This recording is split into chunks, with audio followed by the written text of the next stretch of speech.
पिछले लहर में और इस लहर में काफ़ी आधारभूत संरचना में हम लोगों ने यहाँ पर इसकी वृद्धि की है। BMSICL और अन्य माध्यमों से यहाँ पर PSA प्लांट जो भारत सरकार के PM केयर्स फंड से यहाँ पर निर्माण हो रहा है, वो अब लगता है कि अगले 6 से 7 दिन के अंदर यहाँ पर भी स्थापित हो जाएगा और उसकी 100,000 लीटर पर मिनट की क्षमता होगी, जो कि अपने ज़िले के लिए पर्याप्त होनी चाहिए। इसके अलावा ऑक्सीजन पाइपलाइन का कार्य जो है 75 बेड्स का जो है प्रारंभ होगा 1 से 2 दिन में, जिसको कि इससे लिंक कर दिया जाएगा। हम लोगों ने 50 बेड का अतिरिक्त ऑक्सीजन पाइपलाइन का कार्य पूर्व में ही करा लिया है CSR फंड के माध्यम से। इसके अलावा RT-PCR लैब जो हम लोगों को सैंपल भेजना पड़ता था पटना में और थोड़ा इसमें समय लगता था, उसकी भी समस्या का समाधान हो जाएगा। 9 तारीख को इसका भी उद्घाटन अपने सदर अस्पताल परिसर में किया जा रहा है। खाने पीने में जो पेशेंट को दिक्कत होती थी, उसको ध्यान में रखते हुए दीदी की रसोई का भी निर्माण कार्य चल रहा है और वो भी 9 तारीख को पूर्ण हो जाना चाहिए और वहाँ से जीविका के माध्यम से वैसे सेक्शंस को संचालित किया जा सकेगा। CT स्कैन की व्यवस्था जो यहाँ पूर्व में नहीं थी, उसका भी सिविल वर्क पूर्ण हो गया है और कल मैंने जो इंजीनियर्स हैं GE के उनसे बात भी की और कल से वो भी कार्य यहाँ पर प्रारंभ हो जाएगा और इस महीने के अंत तक CT स्कैन की सुविधा भी सदर अस्पताल में उपलब्ध रहेगी। इसके अलावा पूर्व से ही डिजिटल एक्सरे की व्यवस्था यहाँ पर की गई थी, वो अब चालू है। तो इस प्रकार काफ़ी वृद्धि इस टर्म्स में हुई है और बेड्स की संख्या काफ़ी ज़्यादा बढ़ गई है।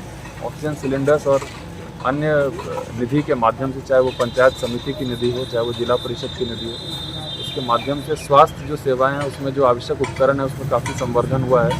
पर्याप्त संख्या में हम लोगों के पास ऑक्सीजन कंसंट्रेटर भी उपलब्ध है, यानी कि यदि तीसरा वेव आता है तो इसको हम लोग लड़ने के लिए हम लोग की तैयारी लगभग पूर्ण है।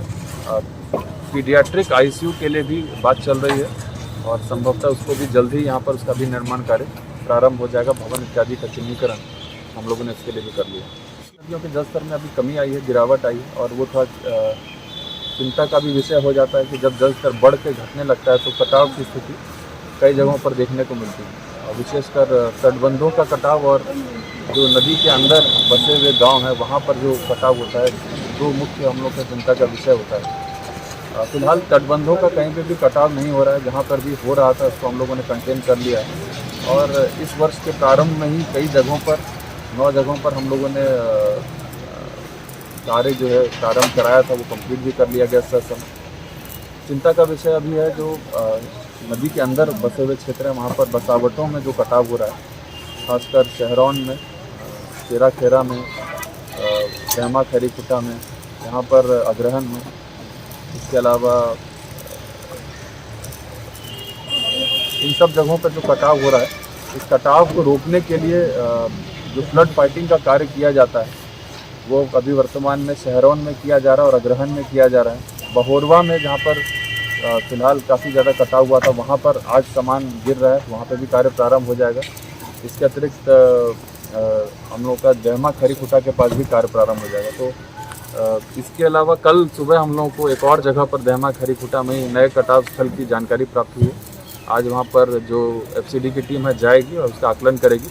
आवश्यक होने पर वहाँ पर भी हम लोग जो कटाव निरोधी कार्य है उसको प्रारंभ कराएंगे। कुल 17 घर कटे हैं और इसमें कच्चा पक्का दोनों ही मकान सम्मिलित हैं। वर्तमान में जिन लोगों का घर कटा है बताया जा रहा है कि उन लोगों के पास दूसरा वैकल्पिक फ्री भी है। हम लोग को मुआवजा उन सारे लोगों को देना है। 95,000 के दर से जो पक्का और कच्चा घर होता है उसका हम लोग मुआवजा देते हैं। राशि का हम लोग आवंटन की मांग की है और जैसे ही वो प्राप्त होता है हम लोग उसको भी उपलब्ध कराएंगे। जिले में और जगह जो कटाव पीड़ित रह रहे हैं, बांध पे रह रहे हैं, उनको पुनर्वास के लिए कर रहे हैं।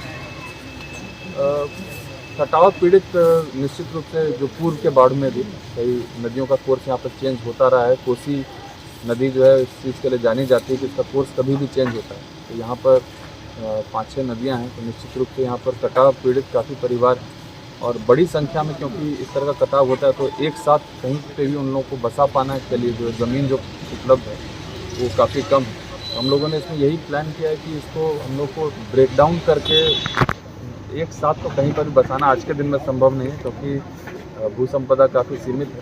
हम लोग इसको पार्ट्स में डिवाइड करके 50-50 के ग्रुप में संभवतः उनको अलग अलग जगह पर बचाने की आवश्यकता होगी। चाहिए, हेवी ड्यूटी चाहिए, क्या चाहिए? कहाँ हो तुम? थोड़ा डार्क है, उधर तुरंत ही एकदम गंदा व्हाइट करेंगे, एकदम गंदा दिखता है। कलर मिलते हैं ना, वीडियो शूट करेंगे कलर में। एसी वो सब उसमें से एक एसी काम करता है। कितना भी देंगे आप?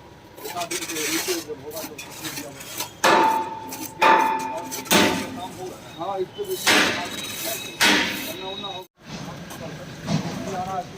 काम कंप्लीट हो जाएगा।